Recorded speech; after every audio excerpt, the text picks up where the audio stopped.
मैं राजेश भारती, राष्ट्रीय अध्यक्ष राष्ट्रीय अम्बेडकर दल। आज ये किस प्रकार धरने पर आप लोग बैठे हुए हैं? ये मामला ग्राम सरसना का है, जो थाना शिवपुर के अंतर्गत आता है। इस ग्राम में सभा में एक दलित बस्ती है। उस दलित बस्ती में जो है कुछ बाहरी तत्व जो उसी गांव के हैं, वो आकर के इनकी अपनी ज़मीनें कुछ निजी थी और कुछ सार्वजनिक ज़मीनें थी, उनको कब्जा करने का प्रयास कर रहे थे, जो अनुसूचित जाति के लिए आरक्षित है। इन्होंने इनका कसूर बस इतना ही था कि इन्होंने उनको रोका कि आप ये गलत काम मत करिए। यदि आपको कब्जा करना है, कोई काम करना है, तो आप एसडीएम तहसीलदार से ऑर्डर करवा के लाइए जो है। लेकिन उन्होंने इनकी बात को नहीं अनसुना कर दिया और बदले में इन पर क्रोधित होकर के 1 घंटे बाद जो है 30-40 की संख्या में आकर के इनको मारा पीटा। बहुत बुरी तरीके से इनके सर फट गए, बहुत घायल हो गए ये लोग जो है। और जो है उसके बाद रात के तकरीबन 1 बजे के करीब जो है वो मुकदमा SC/ST एक्ट का दर्ज हुआ। 29 तारीख को अगले दिन इन लोगों का मेडिकल हुआ और जो है 31 तारीख को सुबह जब CO साहब के आदमी इन विवेचना के लिए इनके पास आया और आकर के सूचना देकर के गया, तो ठीक उसके 10 मिनट के बाद जो है जो गुंडे तत्व थे वो आरोपी, वो सभी आरोपी इनके पास आए और कहने लगे कि मुकदमा वापस ले लीजिए।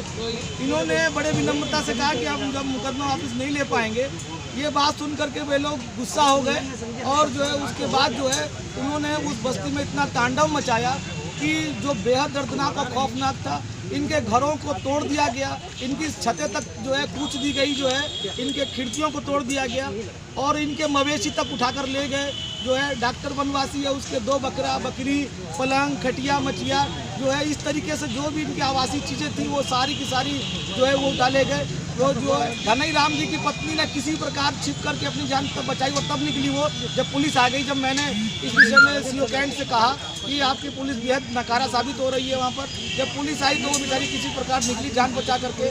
और 31 तारीख की घटना से ये लोग इतने दहशत में हैं अपनी जान माल की सुरक्षा के लिए। वे लोग जो है उन्होंने CO कैंट साहब से गुजारिश किया, लेकिन CO कैंट साहब कोई सुरक्षा दे पाने में जो है सक्षम नहीं हो पाए। उसके बाद उन्होंने निर्णय लिया। अब तक कितने लोग की गिरफ्तारी हुई है? एक भी आदमी की गिरफ्तारी नहीं हुई। इस मामले में पुलिस ने कोई काम किया ही नहीं है जो है। और ऐसी क्या वजह है कि अभी तक किसी की गिरफ्तारी नहीं हो पाई? अधिकारियों की तरफ से क्या बताया गया आपको? हकीकत तो ये है कि जो थाने का एक दरोगा है शुक्ला, जो है श्री शुक्ला नाम उसका है, वो शुक्ला दरोगा जो है वो आरोपियों से मिला हुआ है और जो है जिसके चलते कोई कार्रवाई नहीं हो पा रही है। बड़ी आपको बताना चाहूँगा मैं कि जिस दिन मुकदमा दर्ज हुआ रात को, उसके सुबह जब मेडिकल के ये लोग थाने पर बुलाए गए थे, क्योंकि रात में मेडिकल नहीं हो पाया, तो थाने पर शुक्ला दरोगा मौजूद थे और उन्होंने कहा कि रात को तुमने मुकदमा दर्ज कराया है, अब तुम्हारे खिलाफ मुकदमा लिखा जाएगा। ये बात सुन के ये लोग सहम गए और बड़े कष्ट से ये लोग मेडिकल करवाने गए कि पता नहीं अब उनका क्या होगा। जो वो लोग कौन है जो इनको मारे पीटे और इनके घर के सर सामान को लूट के ले गए हैं? वे लोग जो है इन्हीं के गांव के कुछ गुंडा तत्व हैं जो समय समय पर इनको आतंकित कर रहे हैं। उनका नाम क्या है? उनका नाम जो है सिंटू पंडित है और अरविंद पटेल है, बैजनाथ है और उनके बहुत सारे गुंडा साथी हैं जो 30-40 की संख्या में उनका ग्रुप है। अच्छा, तो ये लोग पूरा एक ग्रुप बना के आए थे? ये पूरा गैंग है जो इनको हमेशा आतंकित करता है। आज भी इनकी स्थिति ये है कि ये जाना चाहते हैं, ऐसा नहीं है कि हम खुशी से यहाँ पर बैठे हैं जो है। और ये जब भी जाने की कोशिश करते हैं वहाँ पर हालात इस तरह के ख़राब है, वो लोग हाथ लगाए हुए और इनकी हत्या करने पर जो है उतारू हो जाते हैं। आज आप जब कमिश्नर साहब से मिले हैं तो उन्होंने आपके प्रकरण में क्या आपको आश्वासन दिया है अब तक?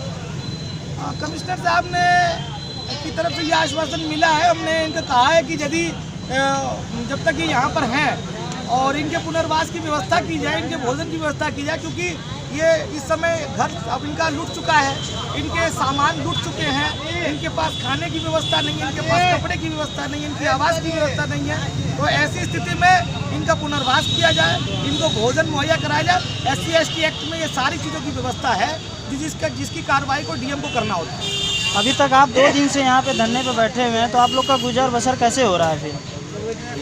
इनका गुजर बसर जैसा है कि जो सामाजिक कार्यकर्ता इनको कुछ खाने को दे देते हैं, वही ये लोग खा लेते हैं और कपड़े अभी इन्होंने कोई बदले नहीं है, जैसे कपड़े में ये शुरू में आए थे उसी दिन से वही कपड़े इन्होंने पहने। कुल मिला जुला के इनका घर परिवार सर सामान सब लूट लिया गया है जी, और इनको मजबूर कर दिया गया कि ये सड़क पर रहने को मजबूर हो जाएं। इनके पास ये कोई कहना चारा है। नहीं। ठीक।